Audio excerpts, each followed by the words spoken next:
Welcome to the Two-Ton Nerds. As always, my name is Max James. It's October 19th, 2018, which means it's day 19, and as well as day 18 of the 31 Days of Fright horror movie project, year 7. This all week I have been watching classic Universal horror monsters, and today is no different with The Mummy for day 18, and for day 19, The Invisible Man.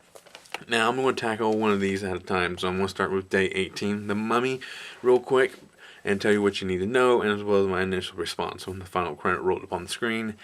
And I thought this movie was okay. It didn't grab me like the previous movies, and even for day 19's movie, it just didn't. I don't know, something was missing. It lacked charisma, or like. The previous monsters, they had a very strong presence on screen. The Mummy just didn't have that with me. And even though I really liked its story, I liked Imhotep, played by Boris Karloff. I really liked his motivation. I really liked his story.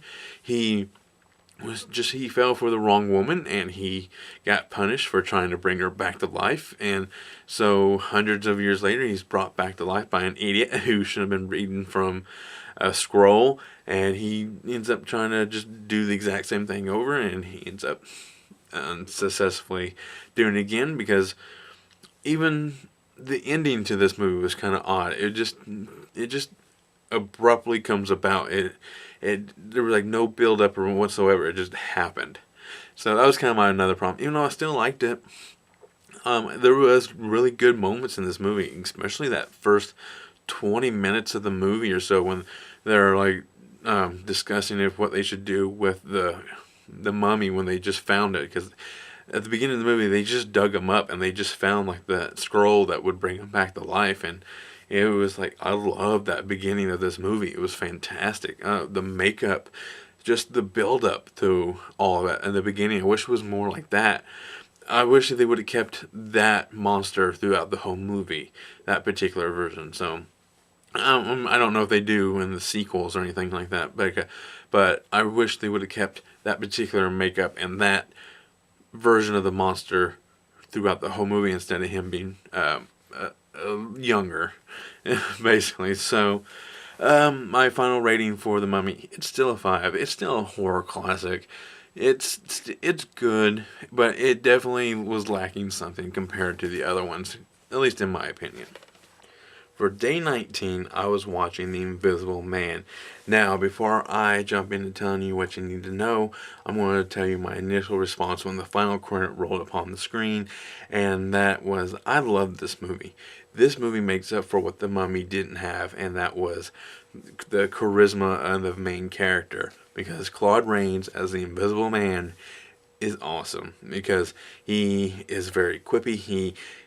He's mainly a voice on screen, and has to be a body on screen at certain times, but when for those scenes where he's completely invisible, he's just a voice, and he had to have like a commanding voice. And Claude Rains does a really good job of being insane and funny and terrifying all at once. So he is very good in this movie, and I just love the special effects. Like, it's the CGI in this movie, even the way they kind of get around with him being on the daylight, where they just basically kind of do just wire tricks.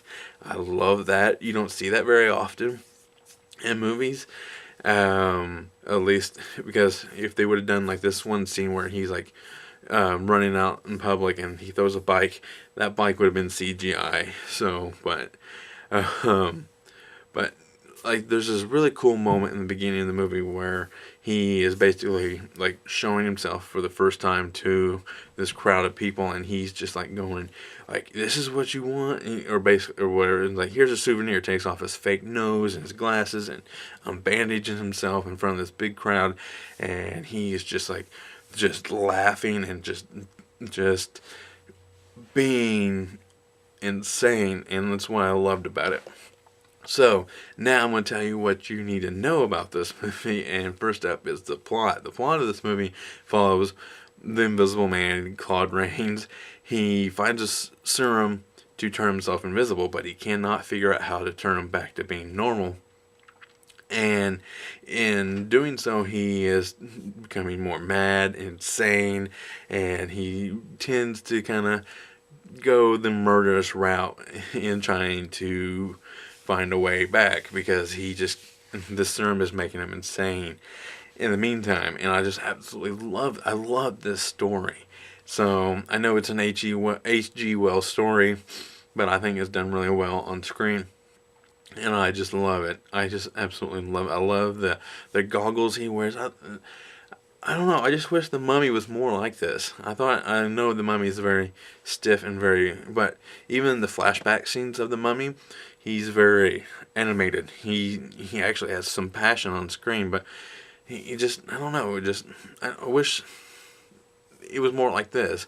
So that's why the Mummy is the weakest one so far. So, I know, sorry, back to the Invisible Man, but I just want to commend this for the special effects, the acting. I think this, out of all the monster movies so far, the Invisible Man has the best acting.